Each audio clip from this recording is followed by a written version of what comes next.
વિષય વાણિજ્ય વ્યવસ્થા અને સંચાલન, ચેપ્ટર નંબર 7. એની અંદર આપણે જોવાનું છે સંયુક્ત સાહસ. એમાં તો કે ભાઈ ધંધાકીય એકમ પોતાના અરસપરસના હિતોના રક્ષણ માટે જોડાય તો તેને સંયુક્ત સાહસ કહે છે. એ બે ધંધાકીય એકમ છે, એ પોતે જોડાય. શા માટે જોડાય? તો કે ભાઈ એકબીજાના હિતના રક્ષણ માટે જોડાય.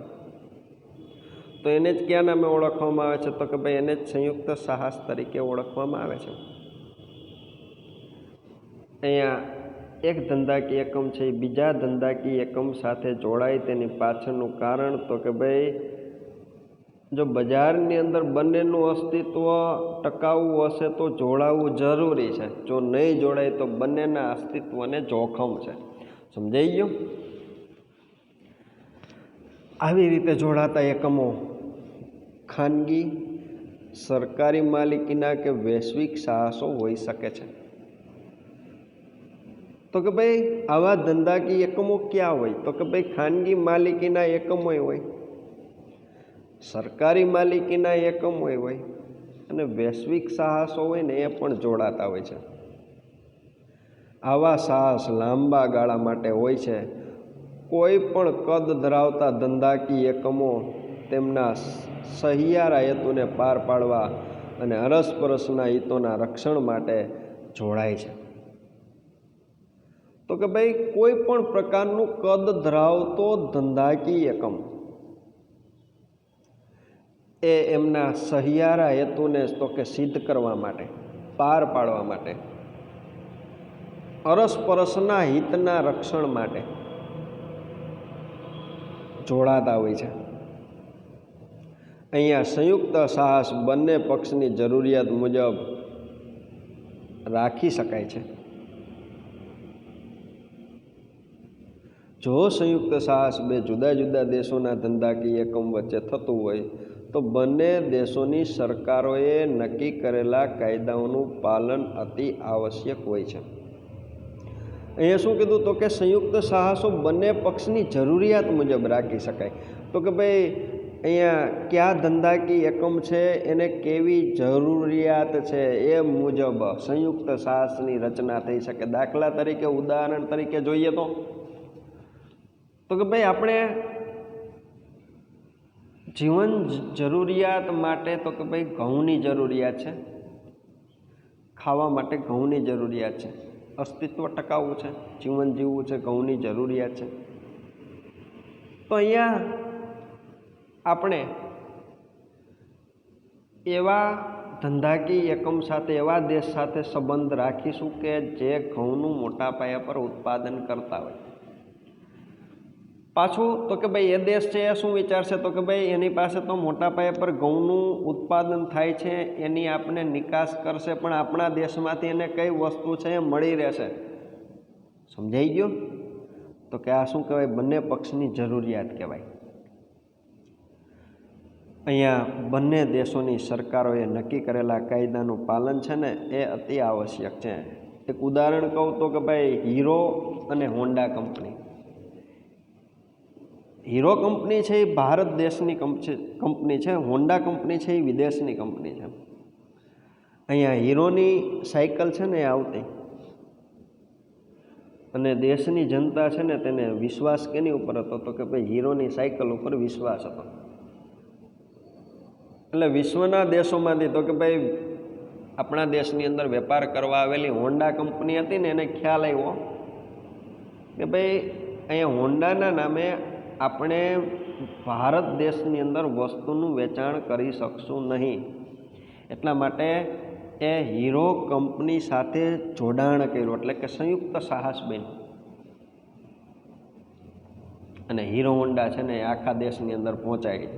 આજે તમને અને મને ખ્યાલ છે તો કે ભાઈ હીરો અને હોન્ડા કંપની છે બંને શું થઈ ગઈ છે? તો કે ભાઈ જુદી થઈ ગઈ છે. આવી રીતના હોન્ડા કંપની આપણા દેશની અંદર મોટા પાયા પરની વસ્તુનું વેચાણ કર્યું. તો આમાં શું હતું? તો કે ભાઈ એકબીજાની જરૂરિયાત હોઈ શકે છે. સમજાણું? અહીંયા સંયુક્ત સાહસે બે ધંધાકીય એકમો વચ્ચે સાધન સંપત્તિનો મહત્તમ ઉપયોગ કરી તેમની નિપુણતાનો ઉપયોગ કરે છે. તો કે ભાઈ જે ધંધાકીય એકમ છે એની પાસે જેવી શક્તિ છે એનો ઉપયોગ કરે છે અને ધંધાના જોખમ ઉઠાવવા નફામાં વહેંચણી કરે છે.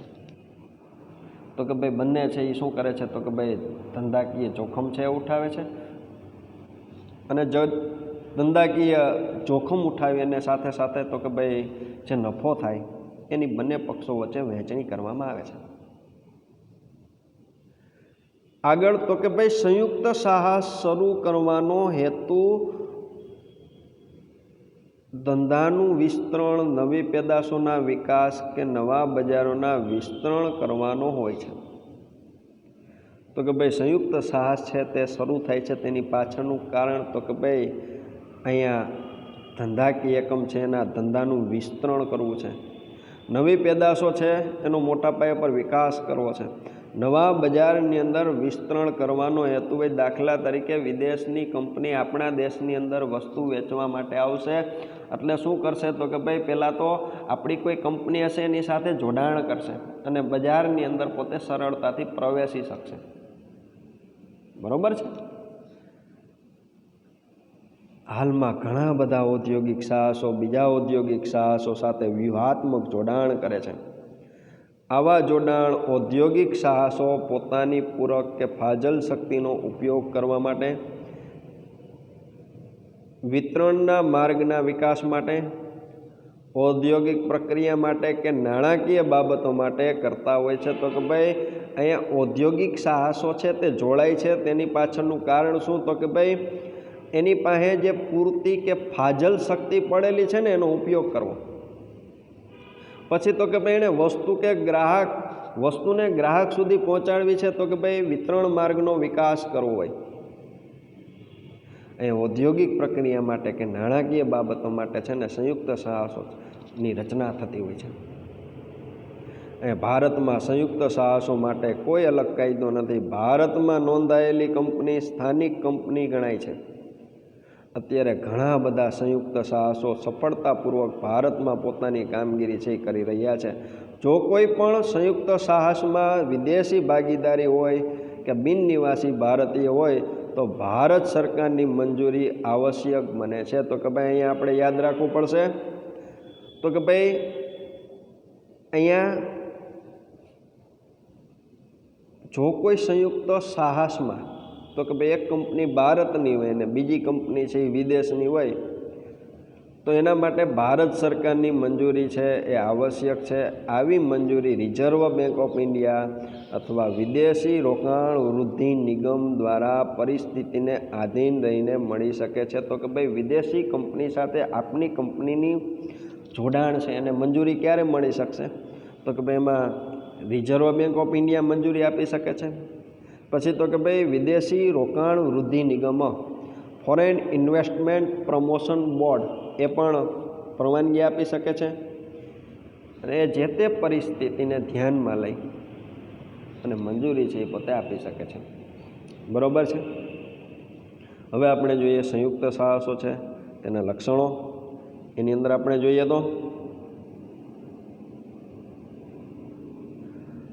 તો કે ભાઈ બંને પક્ષકારો માટે લાભદાયક. શું? તો કે ભાઈ સંયુક્ત સાહસો કઈ રીતના? તો કે સંયુક્ત સાહસ બંને પક્ષકારોને લાભદાયક પુરવાર થાય છે. તેઓ તેમની વિશિષ્ટતાઓને લીધે એકબીજાના પૂરક સાબિત થાય છે. તો કે ભાઈ સંયુક્ત સાહસ છે એ બંને પક્ષકારોને લાભદાયક હોય છે, બંનેને માટે ફાયદો કરાવે છે. તેમની કોઈ વિશિષ્ટ બાબતો છે એના લીધે એકબીજાના કેવા સાબિત થતા હોય છે? તો કે ભાઈ પૂરક સાબિત થતા હોય છે. એકબીજાના પૂરક કોને કહી શકાય છે? પૂરક તો કે ભાઈ જોડાયેલ હોય એને પૂરક કહેવાય. દાખલા તરીકે મોબાઈલનો ઉપયોગ કરવો છે તો એના માટે સિમ કાર્ડ જરૂરી છે. બરાબર. પછી તો કે ભાઈ ફોર વ્હીલ છે એ ચલાવી છે, વેચાણ કરવું છે તો એમાં ટાયર છે એ પૂરક છે. સમજાય છે? તો અહીંયા બંને પક્ષકારો માટે લાભદાયક તો કે ભાઈ કોઈને કોઈ ધંધાકીય એકમ છે એની કોઈ વિશિષ્ટ બાબતો છે એકબીજાને પૂરક સાબિત થતી હોય તો એ બે કંપનીઓ છે એક સાથે જોડાણ કરતી હોય છે અને સંયુક્ત સાહસની રચના કરતા હોય છે.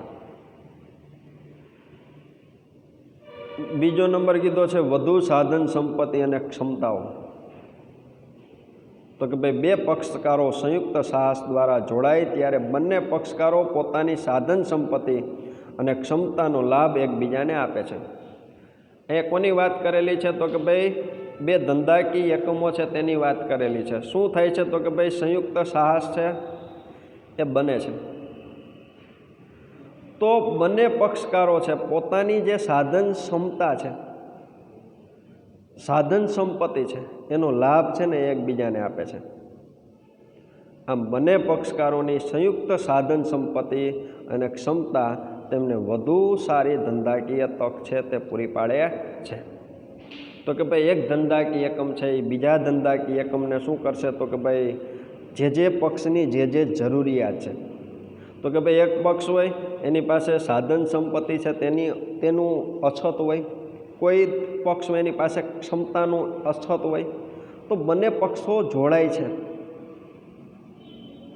અને સાથે સાથે શું થાય છે? તો કે ભાઈ વધુ સાધન સંપત્તિ અને વધુ ક્ષમતાથી ધંધાકીય એકમ છે એ કામ કરી શકે છે. ક્યારે થઈ શકશે? તો કે ભાઈ જ્યારે ધંધાકીય એકમ છે એ સંયુક્ત સાહસ બનશે ત્યારે. બરાબર? એના પછીનું લક્ષણ ત્રીજો નંબર કીધો છે નવી ટેકનોલોજી. તો કે સંયુક્ત સાહસ દ્વારા વધુ સારી ટેકનોલોજીનું આદાન પ્રદાન શક્ય બને છે. તો કે ભાઈ કોઈ દેશની અંદર કોઈ પણ પ્રકારની ટેકનોલોજી ન હોય તો જે દેશની અંદર જે મુજબની ટેકનોલોજી ન હોય એ મુજબ ટેકનોલોજી છે એ પહોંચાડી શકાય છે. એ સંયુક્ત સાહસથી આ ફાયદો રહે છે. અહીંયા વધુ સારી ટેકનોલોજીના કારણે વધુ ગુણવત્તાવાળી વસ્તુઓનું ઉત્પાદન શક્ય બને છે. તો કે ભાઈ જો સારી ટેકનોલોજી આવશે તો જેના પરિણામે સારી ગુણવત્તાવાળી વસ્તુઓ છે તેનું ઉત્પાદન છે એ શક્ય બનશે. અહીંયા સમય, શક્તિ અને ટેકનોલોજીના ઉપયોગથી કાર્યક્ષમતા અને અસરકારકતામાં શું થશે? તો કે ભાઈ વધારો થશે. તો કે ભાઈ નવી ટેકનોલોજી આવવાના પરિણામે ધંધાકીય એકમ છે એ યોગ્ય સમયની અંદર એની પૂરી ક્ષમતાથી એનું જે નવી ટેકનોલોજી આવેલી છે તેના ઉપયોગથી ધંધાકીય એકમ છે તેની કાર્યક્ષમતા છે એની અંદર અસરકારકતા છે એ જોવા મળશે. ક્લિયર? ચોથો નંબર કીધો છે નવા બજારોનો વિકાસ. તો કે એક દેશમાં રહેલ ધંધાકીય એકમ જ્યારે બીજા દેશમાં ધંધાકીય એકમ સાથે સંયુક્ત સાહસ દ્વારા જોડાણ કરે ત્યારે નવા બજારોનો વિકાસ કરવો શક્ય બને છે. ઉદાહરણ તરીકે ભારતની કોઈ કંપની સાથે વિદેશી કંપની સંયુક્ત સાહસથી જોડાય તો ભારતના બજારમાં પ્રવેશનો માર્ગ વિદેશી કંપની માટે ખુલી જાય છે. દાખલા તરીકે આપણે ઉદાહરણ દઈએ કે ભારતની કોઈ કંપની છે એ ભારતની કોઈ બેંક છે એ બેંકની અંદર વિદેશી બેંક છે સીધું મૂડી રોકાણ કરશે તો શું થશે? તો કે ભાઈ ભારતની જે બેંક છે ને એ આખા દેશની અંદર એની બ્રાન્ચો હશે. તો નવી જે વિદેશની બેંક આવેલી છે એની અંદર મૂડી રોકાણ કરશે તો એ સંયુક્ત સાહસ બની ગયું હશે. તો અહીંયા વિદેશની બેંક છે ને ભારતની અંદર બજારનો વિકાસ કરવો હશે ને તો એ કરી શકશે, સરળતાથી બજારની અંદર પ્રવેશી શકશે. એટલા માટે નવા બજારોનો વિકાસ શક્ય બને છે. તો ભારતના બજારમાં પ્રવેશનો માર્ગ વિદેશી કંપની માટે ખુલે છે.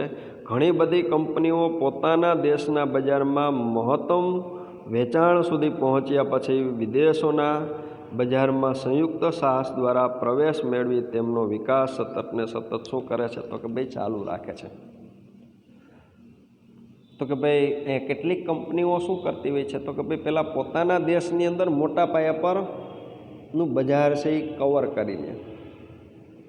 મોટા પાયા પરનું પોતે પોતાના દેશની અંદર વેચાણ કરી લે અને મોટા પાયા પર પોતાના દેશની અંદર વસ્તુનું વેચાણ કર્યા પછી તો કે ભાઈ આવા જે સાહસો છે એ વિદેશની અંદર છે ને પ્રવેશ મેળવે છે અને તેમનો વિકાસ છે ને એ સતત ને સતત ચાલુ રાખે છે.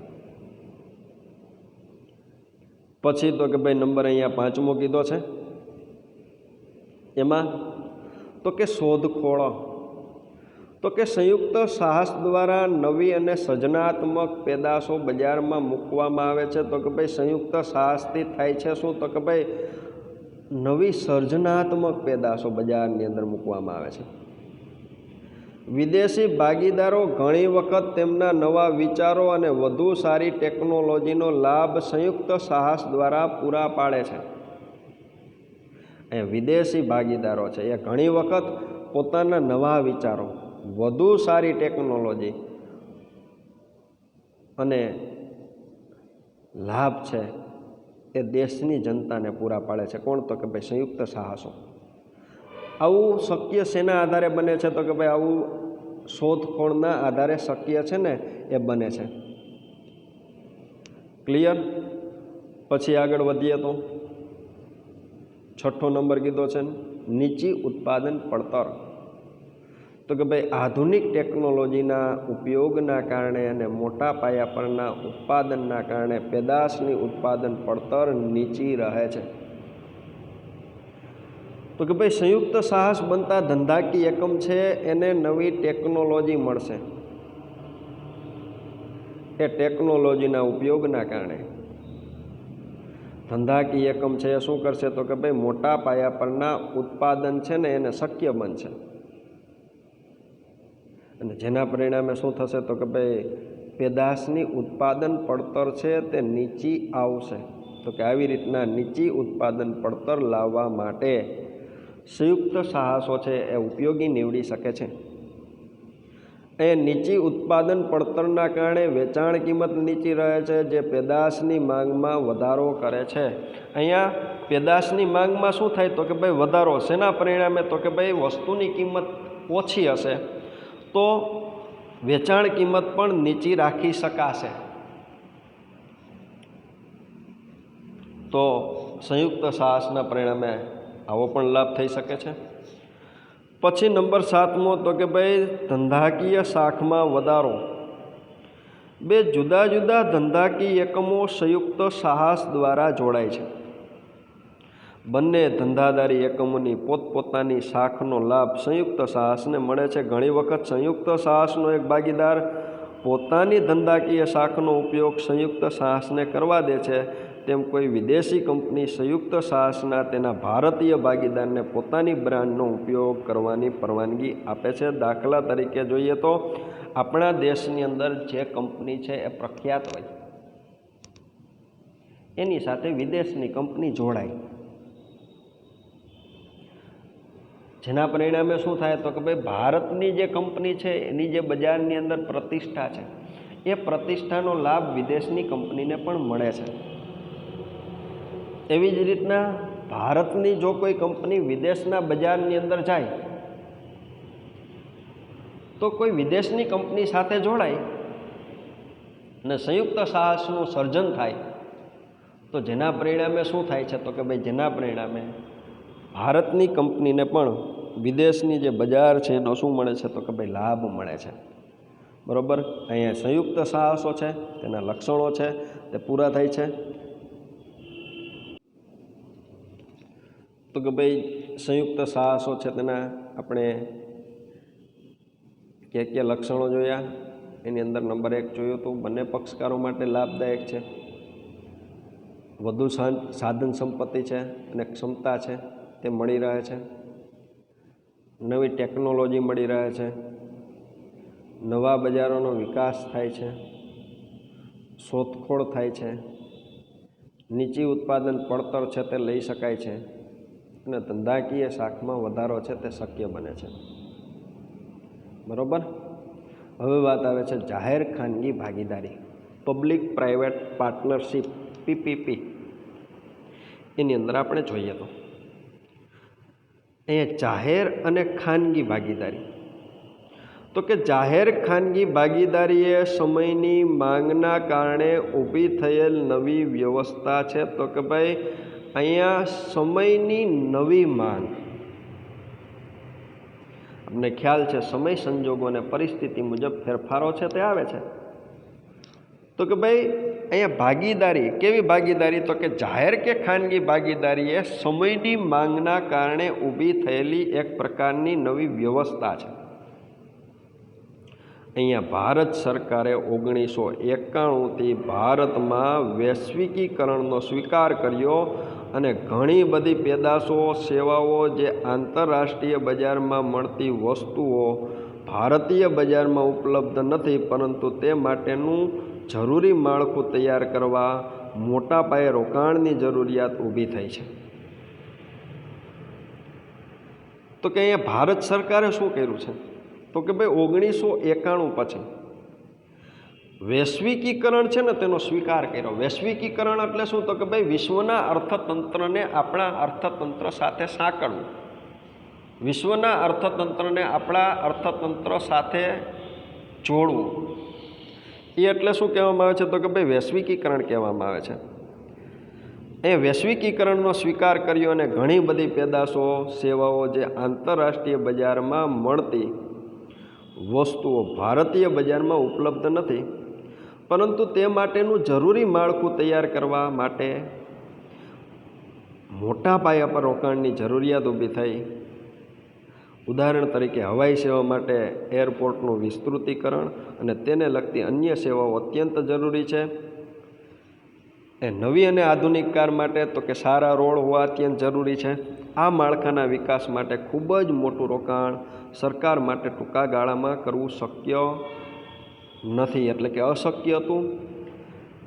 અને ખાનગી ક્ષેત્ર આવું રોકાણ કરવા માટે સક્ષમ હતા, પરંતુ કાયમી ધોરણે આવું માળખું ખાનગી ક્ષેત્રને આપવામાં ઇજારાશાહીના દૂષણોનો પ્રશ્ન થયો ત્યારે એક નવી વ્યવસ્થા સ્વીકાર્ય બની કે જે અનુસાર સરકાર આવા માળખા માટે જમીન આપે, વિકાસ કરવા માટેનું રોકાણ ખાનગી ક્ષેત્ર કરે, જેના બદલામાં સરકાર ખાનગી ક્ષેત્રને ચોક્કસ વર્ષના સમયગાળા માટે તે માળખાના લાભાર્થીઓ પાસેથી ચોક્કસ રકમ ફી તરીકે વસૂલવાનો અધિકાર આપશે. આને શું કહેવાય? તો કે જાહેર ખાનગી ભાગીદારી કહેવાય. વાત અહીંયા શું કીધી હતી? તો કે ભાઈ દેશની અંદર આપણે વિમાનની સેવા છે એ ચલાવી છે, દેશની અંદર સારી કાર ચલાવી છે, તો એના માટે માળખું હોવું જરૂરી છે. તો કે ભાઈ દેશ પાસે માળખાનો અભાવ છે. તો કે ભાઈ અહીંયા દેશે માળખાની રચના કરવી છે તો શું જરૂરી છે? તો કે ભાઈ દેશે માળખાની રચના કરવી છે તો એના માટે મોટા પાયા પર મૂડીરોકાણ કરવું જરૂરી છે ટૂંકા ગાળામાં, પણ એ દેશ માટે શક્ય નથી. તો જેના પરિણામે સરકાર શું કરશે? તો કે ભાઈ સરકાર છે ને જેના માટે, તો કે ભાઈ ખાનગી પેઢીઓ છે ને એને આવું રોકાણ કરવા માટે આવકારશે, અને એ લોકો જે જગ્યાએ રોકાણ કરશે એના માટે સરકાર છે એને જમીન આપશે, બરાબર છે. અને રોકાણ છે એ ખાનગી ક્ષેત્ર કરશે. જે રોકાણ કરેલું છે એના માટે સરકાર છે ને ભાઈ ખાનગી ક્ષેત્રને ચોક્કસ સમયગાળા માટે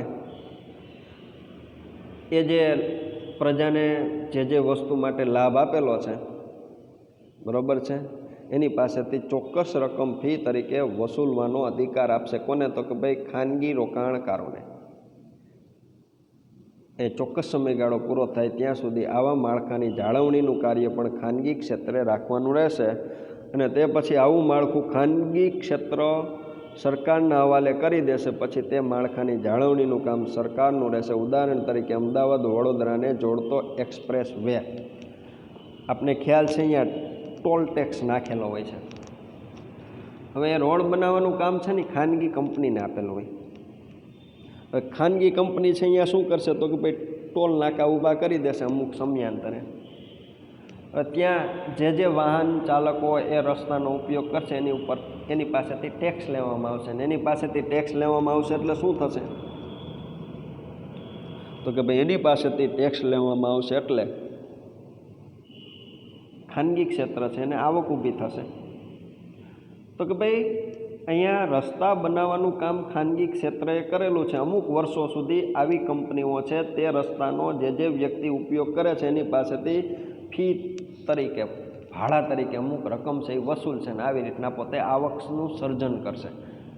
અને અમુક વર્ષ બાદ એ રસ્તો છે એની સોંપણી છે એ સરકારને કરી દેશે. અને પછી એની જાળવણી છે કોણ કરશે? તો કે સરકાર કરશે. અને ક્યાં નામે ઓળખવામાં આવે છે? તો કે ભાઈ જાહેર ખાનગી ભાગીદારી તરીકે ઓળખવામાં આવે છે. ક્લિયર? આગળ વધીએ તો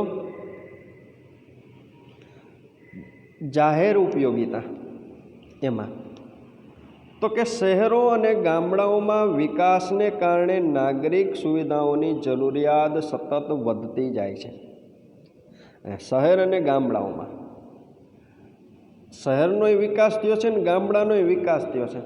જેના કારણે શું થાય? તો કે ભાઈ એ નાગરિકો છે એની સુવિધાઓ છે, એની જરૂરિયાતો છે, સુવિધાની જરૂરિયાત વધતી જાય છે.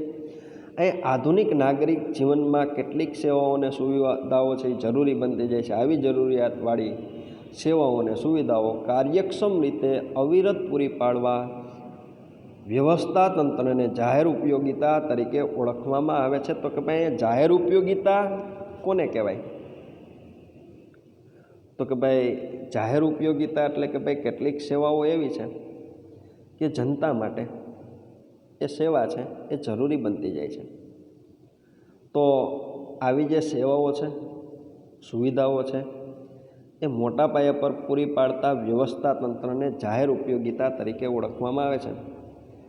અહીં જાહેર ઉપયોગિતાના એકમો પાણી પુરવઠો પૂરો પાડે છે, વીજળી પૂરી પાડે છે, શહેરી મુસાફરી માટેના વાહનો પૂરા પાડે છે, સંદેશા વ્યવહાર પૂરા પાડે છે, ગેસ, ગટર વગેરે જેવી પ્રાથમિક સુવિધાઓ પૂરી પાડતા હોય છે. તો કે ભાઈ જાહેર ઉપયોગિતાની સેવાઓમાં કોનો સમાવેશ થાય છે?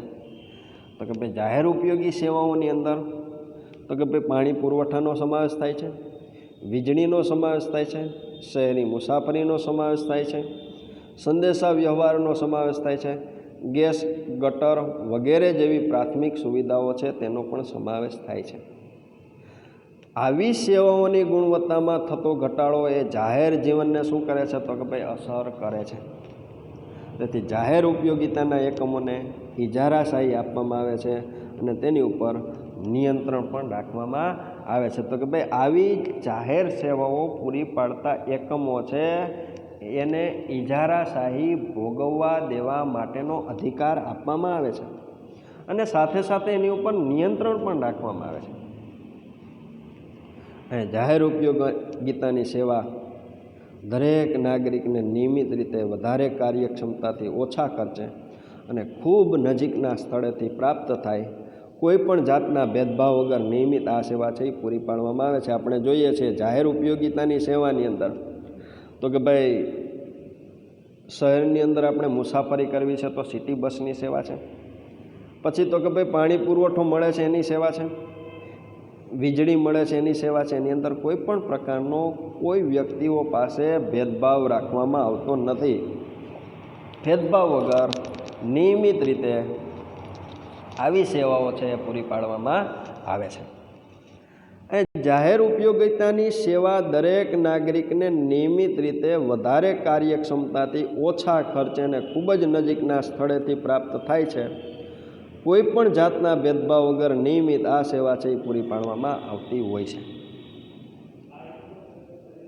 આગળ તો કે ભાઈ ખાનગીકરણની વિચારધારા પ્રમાણે, બરાબર છે, એ ખાનગીકરણની વિચારધારા પ્રમાણે હવે આ ક્ષેત્રમાં પણ સ્પર્ધા છે એ સ્વીકાર્ય બની છે. કાયદામાં સુધારો કરીને આ ક્ષેત્રમાં પણ હરીફાઈ જોવા મળે છે. એ ટેલિફોન સેવા જાહેર ઉપયોગીની સેવા ગણાય છે. કાયદા દ્વારા શરૂઆતમાં સરકારે પોતાના એક અલગ ખાતા દ્વારા ઇજારાની સ્થાપના કરી. હવે એ જ કાયદામાં ફેરફાર કરી એક કરતાં વધુ એકમો તે સેવા છે તે પૂરી પાડે છે. અહીંયા શેમાં વાત કરેલી છે? તો કે ભાઈ ટેલિફોનની અંદર, બરાબર. અહીંયા અલબત્ત હરીફાઈ સ્વીકાર્યા પછી સરકાર તેની ઉપર નિયંત્રણ પણ રાખે છે અને આવા એકમો જાહેર પ્રજાને વાસ્તવમાં અપેક્ષિત સેવાઓ પૂરી પાડે છે અને ગ્રાહકોનું શોષણ ન કરે તેનું પણ સતત ને સતત ધ્યાન રાખે છે. તો કે ભાઈ અહીંયા ટેલિફોન સેવા છે એ જાહેર ઉપયોગી સેવા હતી, સરકાર હસ્તકની એક ખાતું હતું. હવે એમાં પણ સરકારે ખાનગી કંપનીઓ છે તેને પ્રવેશ આપ્યો છે અને ખાનગી કંપનીઓ છે એ પણ પ્રજાને સેવાઓ પૂરી પાડે છે. ગ્રામ પંચાયત, તાલુકા પંચાયત, જિલ્લા પંચાયત, નગરપાલિકા, મહાનગરપાલિકા દ્વારા તેમનું શું થાય છે તો કે ભાઈ સંચાલન થાય છે. શેનું? તો કે ભાઈ જાહેર ઉપયોગી સેવાઓ જેના દ્વારા મળી રહે છે એનું. રાજ્ય કક્ષાએ વાહન વ્યવહાર, વીજળી, તબીબી સારવાર જેવી સેવાઓ રાજ્ય સરકાર સંચાલિત ખાતા, કંપની કે નિગમ દ્વારા પૂરી પાડી શકાય છે. અને રાષ્ટ્રીય કક્ષાએ વાહન વ્યવહાર, તાર ટપાલની સેવા, ટેલિફોનની સેવા કેન્દ્ર સરકાર સંચાલિત ખાતા, કંપની કે નિગમ દ્વારા પૂરી પડાય છે. તો કે ભાઈ આવી બધી સેવાઓ છે આપણે કોના દ્વારા? તો કે ભાઈ સરકાર દ્વારા પૂરી પાડવામાં આવે છે. કઈ સરકાર દ્વારા? તો કે ભાઈ રાજ્ય સરકાર દ્વારા, કેન્દ્ર સરકાર દ્વારા, સ્થાનિક સ્વરાજ્યની સંસ્થાઓ દ્વારા. ગુજરાત રાજ્ય માર્ગ વાહન વ્યવહાર નિગમ ગુજરાત રાજ્યમાં મુસાફરોની હેરફેર છે એ શેના દ્વારા કરે છે? તો કે ભાઈ બસ દ્વારા કરે છે, એટલે કે એસટી નિગમ. આમ જાહેર ઉપયોગિતાનો હેતુ જીવન જરૂરી અને જીવનમાં વધુ સરળતા સર્જે તેવી સેવા પૂરી પાડવાનો છે. અને આ સેવાઓના કારણે જનજીવન છે કેવું બને છે? તો કે ભાઈ સરળ બને છે. અહીંયા આ ચેપ્ટર છે એ પૂરું થાય છે. પ્રશ્ન પણ પૂરો થાય છે. શેનો? તો કે ભાઈ જાહેર ઉપયોગી સેવાઓનો.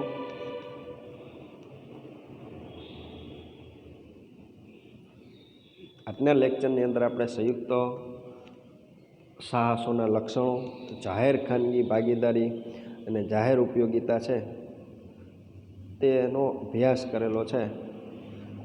અહીં આપણું ચેપ્ટર છે તે પૂર્ણ કરીએ છીએ.